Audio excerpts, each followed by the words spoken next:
Today on Clear Your Clutter Inside and Out, we're talking about what we hope you learn by the time you're 50. Do you really mean what you say? Are you able to have good boundaries? What is an acceptable answer to any question or request?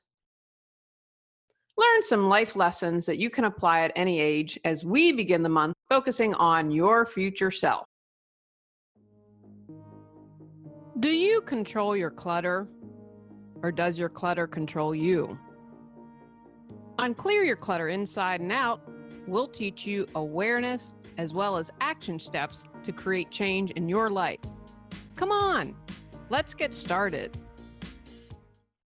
I know that at the end of last month, I said this month we'd focus on hope, but I changed my mind as I was putting the episodes together. And since it's my podcast, I went ahead and improved it. And for whatever reason, I felt really inspired to focus this month on your future self. Now, I'm already 50, so that's not my future self. But my hope is that for those of you listening, and even if you're 60, 70, your future self is tomorrow. So being the best version of you. And I'm trying a couple different things. One of my biggest frustrations is I accept constructive criticism, and someone yet again complained about the sound. I use a pro mic where I'm going to try a different technique. We'll see if this helps with sound from the research I did. But again, guys, I mentioned this years ago. It's just me. This is a free podcast. I don't charge. And I know a lot of people charge for their podcast, do something called Patreon. And anyway, it's a balance in life. It's just me. There are certain services like my website that I have to pay someone for. This is not someone that a project because it's free, and I do it as a service to give back, that I'm willing to invest a ton of money in the production. Today's episode was inspired because a friend of high school was in the area and said, hey, and she had written, I'm sick or whatever, I have to go to the ER. And I was like, oh, hey, you're down in the area. She doesn't live here. If you need help, let me know. So she messaged me privately and said, thank you so much for that. Let's get together because I'm here for X number of days. And so I said, okay. I said, let's plan to get together soon. We're downsizing. I'll make time for you, but it's kind of crazy. And once I move, I'll still be within the area, but about another additional hour away from you. And then she kind of ghosted me, blew me off. And it is what it is. But then I thought to myself, and I'm thinking another friend. So this friend I've known since high school. I have another friend who says, let's get together. Every time I'm in town, I want to say, okay, I'm here. Let's get together. Then, they disappear. And I've known this person since grade school. And so I was thinking about this. I'm like, come on, y'all are both 50. If you don't want to hang out with me, that's cool, but don't lie to yourself. Don't lie to me. And I know some of you might be thinking, Julie, the common denominator in this is you. It is. And if someone doesn't want to spend time with me, seriously, okay, it's no skin off my nose. I'm not devastated. I've done enough work on myself. I understand really clearly, even when I forget it, it's at the back of my mind. What others do and say is about them, and how I respond is about me. And so after this situation, someone in the area where I live started a women 50 and older group. And so I had posted, what do y'all think women should know? And this applies to men too, guys, for my male listeners, predominantly females that tune into this podcast. But I believe everything, no matter who you are, what you are, is good information. I ended up deciding to split this in 2 episodes. We're going to do the first part this month. And because we have 5 episodes this month, the last episode will be the second half. And so I took my thoughts and what people had posted, because I said, what do you think a woman should know by the time she's 50? So that has inspired today's episode. So we're going to go over 10 today and then 11 at the end of the month. Number 1, based on the inspiration of today's episode, if you don't want to spend time with someone, don't say, let's get together. Don't keep the conversation going. Don't keep stringing someone along. And don't offer in the first place. And I'm not putting a judgment on this. I'm not saying this is right or wrong, but people don't deserve to be strung along. If you're saying you really want, you're saying, hey, I really want to do this, or I want to hang out with you, and you don't, ask yourself why. And again, it's not just about getting together. It's if you are putting on this false front, saying you want to do something and you don't, that's about you. So that's an opportunity to say, why am I doing this? Did I tell her I wanted to get together because I still want to be liked by everyone? I don't want anyone mad at me. I want to be a people pleaser. Did I tell her that because I just feel so out of control in my life that I need to be a jerk and find some way to feel a sense of power? Those are just two examples off the top of my head, but you can kind of see what I'm trying to get at. I am a huge fan of the 4 Agreements by Don Miguel Ruiz, and I believe he's the junior, I think, or just Don Miguel Ruiz. I know his son, I interviewed his son, wrote a book. But the 4 Agreements, small book, talk about a wealth of information. And his 4th agreement is be impeccable with your word. So this kind of relates to that. If you don't want to do something, you don't want to hang out with someone, be honest with them and be honest with yourself. The second, someone posted, forget all the shoulds and be in life and in the moment. It's kind of 2, but we'll tackle it as 1. I have spent too much time of my life, and this is why I do this podcast, because if I can save you from heartache, from not thinking something through, for giving you an aha moment that helps you embrace life, helps support you, then it's worth it for you to learn from, again, quote unquote, I don't like the word mistakes, because if we're learning, it's not a mistake. I spend a lot of time hanging out with the woulda, coulda, shouldas. What is it that you desire to do? What does your heart say? A lot of the woulda, coulda, shouldas are demands from others, expectations for others. They have nothing to do with you, because we can all manipulate. We can all manipulate others. And again, no shame, no right or wrong. It's just about awareness. So if someone's trying to manipulate you into something, forget that you should out of obligation. I should do this because I'm a dutiful daughter. I should do this because I'm a dutiful wife. Let go of others' demands and expectations. And get out of your head and get into your body. Embrace your physicality and be in the present moment. When I was in high school, I suffered from being too skinny. I don't know if I would they didn't know a lot about anorexia. They knew a little bit. I don't think it's as understood as much as it is back when I was in high school. And I was super thin. Like my hips, I had my bones stuck out.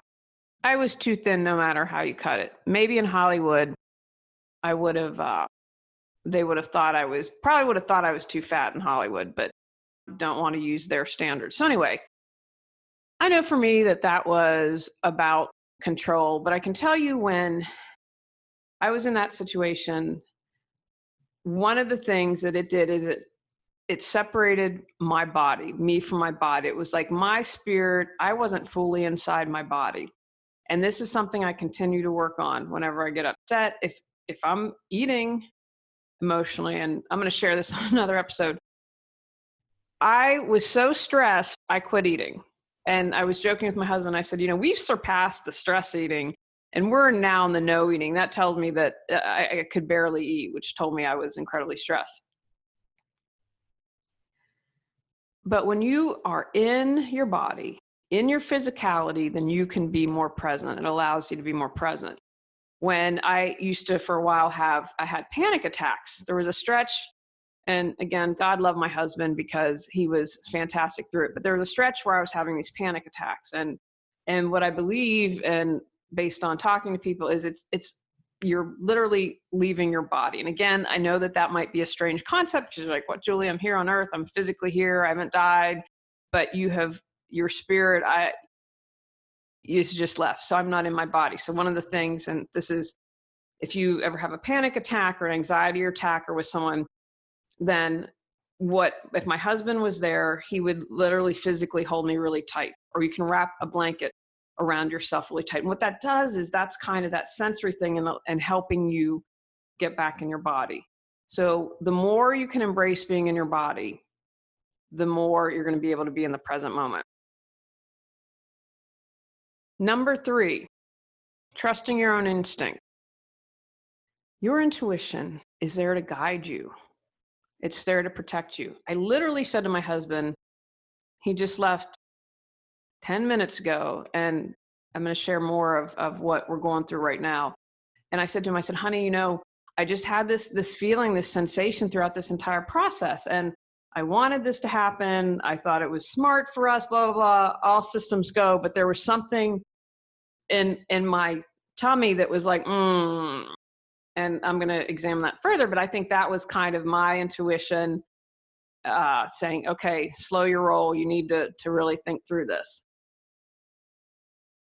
I can tell you numerous stories how my intuition has saved me. One time I was in Los Angeles and I was on the way to a job interview. And I heard, and if you've spent any time in Los Angeles, traffic's dreadful. I heard, move over now. And it was and I've talked about this, my intuition comes in a couple ways, but one way is through hearing, which just tells me that the universe has a sense of humor because I wear hearing aids. But I hear this loud and clear. So I just was like, okay, I didn't even question it, which was good, because literally 10 seconds later, the car behind me crashed into the car in front of it, which would have been me. Another time, I was in Hawaii and I was by myself. I had gotten laid off and a friend from Vermont had just moved to Hawaii. And she's like, come on out. So I went out to Hawaii for 3 weeks, got to see a lot, but I spent some time with myself, by myself. I'm on a beach and I heard get up. And so I'm kind of isolated. There are people further down on the beach, but I'm by myself. And finally it was said it several times and screamed, get up. I was like, holy cow. I mean, it sounded like someone was right next to me. I turn around, creepy man is half hidden behind the palm tree checking me out. So I just moved down the beach where I'm by people. The next day on the news, they talked about the beach where I was hanging out, a woman had been assaulted. I will, to my dying day, believe that my intuition saved me from being a victim of a crime. So figure out a way to trust your own instincts. You can start out small. There are lots of little things. Begin by asking yourself, what should I have for lunch? If you're choosing between grilled cheese and a salad. Okay, that might not be a great example because we should probably all choose a salad, but you know what? No, I'm gonna support myself on this because I'm sitting here, it's a rainy day. Today would be a good day for a grilled cheese. And as long as I'm not eating 50,000 grilled cheeses. So maybe your body you've been stressed out and your body needs that comfort food. Begin to trust your own instinct. Number 4, how to be honest. I might have to expand some of these into more in-depth episodes. This is not only with yourself, but with others. For example, I did a podcast episode on having difficult conversations. That's hard. It's hard sometimes being honest because the truth might not be easy to hear, or the truth might not be easy to deliver. But it's important to be honest with yourself and others. If you find yourself lying, this is one of those opportunities. What can I learn? Dig deeper, get to the why. Make sure that you don't put yourself in situations where you lie for others. I had a friend, and when I was living in Vermont, came to visit me, and I found out she was having an affair. And when they got together, I was the excuse. Oh, I'm going to go visit my friend Julie in Vermont. And I said, no more. I do not want to be a part of this. You do what you need to do, but you are bringing me into your lie and I can't hang with that. And I believe she respected it and never used me as an excuse again. Maybe you lie because you're embarrassed. I had this when I first wrote this, I had this crazy dream. And we have this solar drama going on, which I'm going to talk completely about in another episode. And I'm in this house, in this neighborhood, and these people are going to evaluate whether or not we get solar. And they ask if I know something, and I lie, and I say yes, having no idea what they're talking about. I later learn it's a TV show, and I say, well, there are just so many characters for me to remember. I don't know if I could tell you all their backstories or their names or whatever. Well, for me, that was about being embarrassed, right? I didn't want to be embarrassed. And prior to that, when I had the dream, we were about to have our annual meeting. And at the time, I thought I potentially I'd already said some stuff very strongly worded on social media for the entire neighborhood to read. And I thought, oh, if I have to stand up, and it did happen, got some pot shots and stuff. It is what it is. But I had lied because I was embarrassed. So learn why you're lying. And then again, start out being honest with yourself, how you're feeling today. Be honest with what your needs are. The more you take these little steps, the more you'll build on it. Number 5, understanding what you need. Podcast is all about clearing clutter. Be really clear on what you desire, right? Because when we clear that clutter, we can get that laser focus on what's important. Take the time to understand yourself and your motivations and what you really need. I was really, when I talked about 2018 was really tough. And I ate comfort food, I don't know, pretty steadily. There's a reason they call it comfort food, for 3 or 4 months. And I didn't get upset with myself because I knew there would be an end in sight. And what I needed was comfort. I needed comfort from friends. I needed comfort from Tony. I needed comfort from the cats.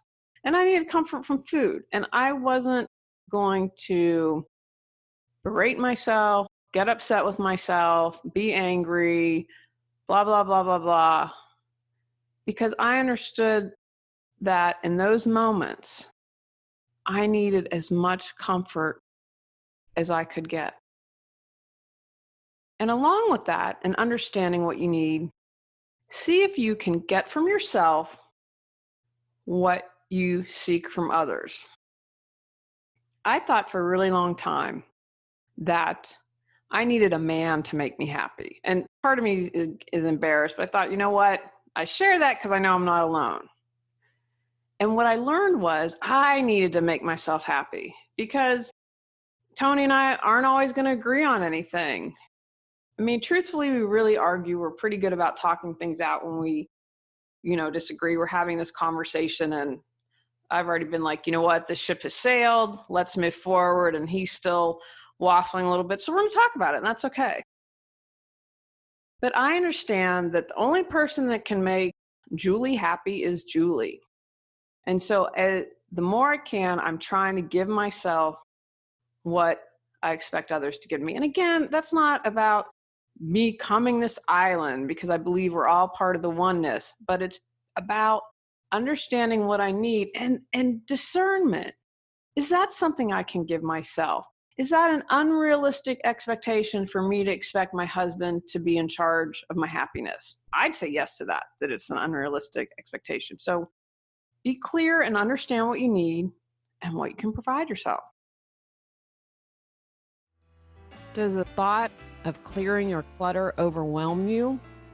Clear Your Clutter Inside and Out has 21 standalone chapters to fit your schedule and lifestyle. Stop being afraid, gain clarity, and go at your own pace. The Clear Your Clutter Inside and Out workbook lets you record your thoughts step by step as you go through the book. Free MP3 meditation with purchase. Get control of your clutter so your clutter doesn't control you. Reclaim time, money, sanity, and resources. Learn more at reawakenyourbrilliance.com and also available for purchase on Amazon. Number 6, how to love yourself. I know I've talked about this, but this got tons of hearts and likes on Facebook. And since so many people like that, that's important. And you know what? Truthfully, I think that this is something you can never be reminded of too much.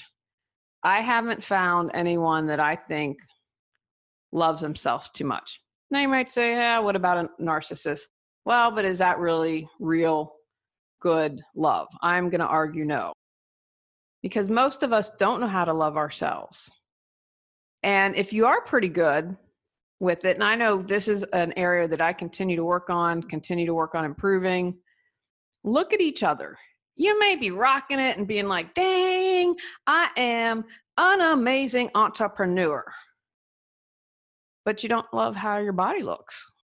Or you think my nose is too big or my thighs are too big or whatever. So you're pretty self-satisfied and loving yourself in your career, but not in your body. Or maybe you love your intelligence and you know that you are an expert in your area, but you feel like in your relationships, you don't love yourself enough and you allow people to treat you in ways that aren't kind. So that is something, what can you do? What single thing can you do to love yourself? And I'm telling you, talk about something to help clear your clutter, to support you in clearing your clutter. When you love yourself, you're not going to tolerate crap. You really aren't. One of the things I've struggled with is after I started dating my husband, that was really a big deal for me because he taught me how to receive love. He taught me to love myself, and I believe vice versa. But that made me realize, you know what? I'm not going to put up with junk anymore. And I really let a lot of people go in my life, and I'm grateful for that. So what single thing can you do every day to love yourself? Number 7, time flies, savor the moments. That's so true, especially the older I get. This past fall, we went on a trip with my parents, and it might be the last trip that we do together. I hope it isn't, but I have to be realistic. My father and my parents, my mother, I am so grateful for them. And Tony and I have been incredibly stressed out, and to have my father as a resource, we are so grateful and so blessed to have. And while going through that, I was like, I can't imagine him not being around. As much as I believe that life continues, and I do, and that my father will take a spiritual form, as will my mother and everyone else, I don't look forward to the day when I can't ask him for advice. I really appreciate the time more. I appreciate hanging out with the cats on a Sunday afternoon, having the football game on. Although haven't been watching much football this past year. I love playing games with my husband. I love doing escape room with friends and being completely in the moment. I look at my nieces and nephew, 14 and 13 and 10. What? Where did the time go? My mom sent a picture of my brother and sister-in-law and the kids, and I said, whoa, they look so little there. And it was maybe 3 years ago. Time goes by quickly, my friends, and I know that most of you know that. So savor the moments. And I believe what you'll find is the little things add up to be really, many times, just as significant as some of the big moments. So don't rush through life. I think one of my things that makes me sad looking back on my life is, and I understand it was to avoid the truth, avoid the pain, but I just kind of rushed through stuff. And so I'm really working on savoring every single moment. Number 8 was probably my favorite on this list that someone posted. No is an acceptable answer to any question or request. How great is that? You do what you desire. Don't let others guilt trip you for saying no. Did a presentation in January, short one, only 20 minutes, as a part of a health fair kind of day. And so they wanted me to connect physical to emotional clutter. And 20 minutes really isn't a lot of time to speak. You know, you listen to these podcasts, some tend to be around 20 minutes, 25, 30. And so I was like, okay, I'll pick 3 topics. And I thought, well, what's important? I thought, saying no, talking about that. It's hard to say no. I won't allow you to treat me this way. People want us to be silent and shut up and not stand up for ourselves. The more I pay attention, the more I see this. We had to stand up with this whole HOA thing. I was like, I'm not going to allow you to treat us this way, and I'm going to share publicly what you've done to us. Some people got it, some people didn't, and I can live with that. But that was a huge deal for me to stand up for myself, for my family, for my husband in a big way and to do it publicly. No, you cannot treat me this way. You might think you can, but you can't. So no is an acceptable answer to any question or request. You do what's important to you, and anyone who loves you and respects you will be okay. The others that try to push you, you really need to consider the role they play in their life and how much time and interaction you want to have with them. Number 9, know how to set healthy boundaries. And I love this second part that the woman posted. Be confident in sustaining them. Boundaries can be hard. Boundaries can be hard. When I had all this stuff going on, I was sick to my stomach because I was setting such an important boundary. And I'm just going to apologize ahead for these March episodes. I'm trying to save it for the main episode when I discuss the solar, but it was such a life lesson for me in so many ways and so important that it's going to be the example that I use. It's what I'm currently going through. And one of the benefits I get from doing this podcast, besides supporting you all, or I hope to believe I'm supporting you all in some way, is to support myself. Because as I share this with you, it is lessons for me, it is reminders for me, I include me too when I'm offering suggestions.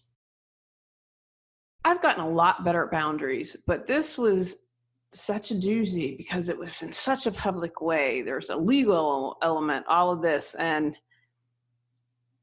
it's about standing up to people who think they have power and are okay with mistreatment. And so my confidence in sustaining them was tested. Now there came a point to walk away, which we'll talk about later on, but it's hard to be like, uh-oh, people aren't going to like me. I've been feeling that. I'm like, oh, I have angered some people in the neighborhood. But I'm telling you, when I step back, I'm like, you know what? If they can't understand this from our perspective, if they aren't concerned with how they treated that could happen to them, thank you for removing them from my life. Thank you for having them be angry with us because I don't want any part. I consider that a gift, but it's not easy. I did babysitting and I love kids. And when I was living in Los Angeles, I used to babysit for this doctor.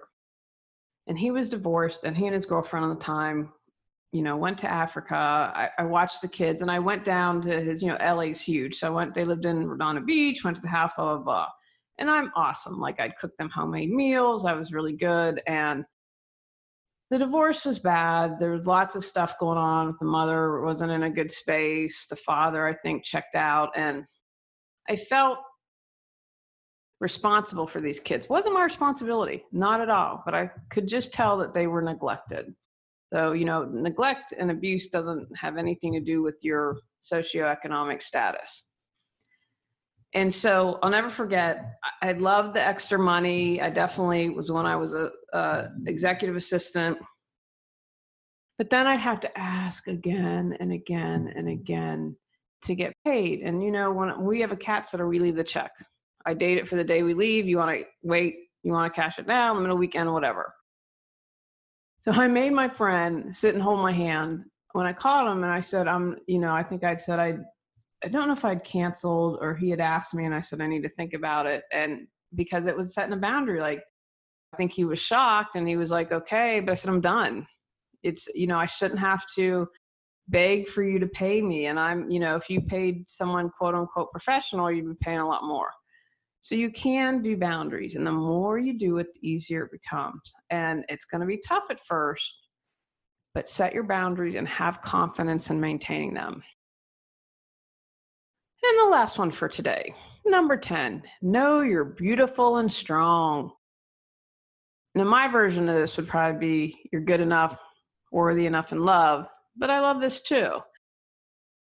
I believe it's not just for women. I believe it's really ramped up for guys, comparing how attractive we are with a bar set by a bunch of ab execs that probably couldn't meet their own scale.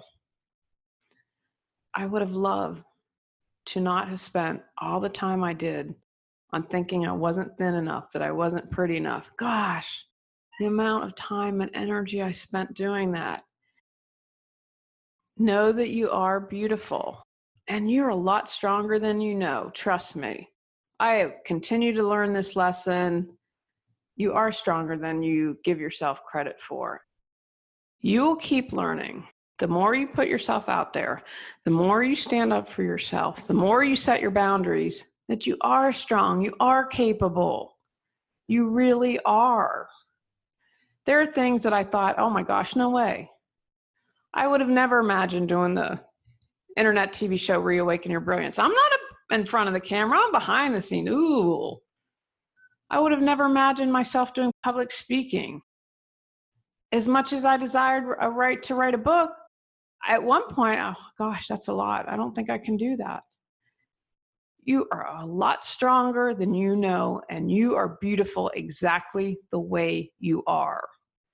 I know you've got this, and you can handle anything thrown your way. Take actions from today's podcast. Be clear and direct with people. Say bye-bye to the woulda, shoulda, couldas. Trust your instincts. Be honest. Understand what you need. Savor the moments.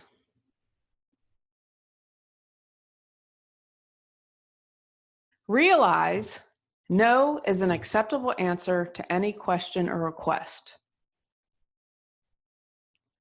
Set healthy boundaries and be confident when you maintain them. Know you're beautiful and strong. On our next episode, we're talking about that thing on my mom's brain. Go out, clear your clutter to create the life you choose, deserve, and desire. When you clear your clutter, you can share your gifts with the world. Sign up for our free newsletter at reawakenyourbrilliance.com.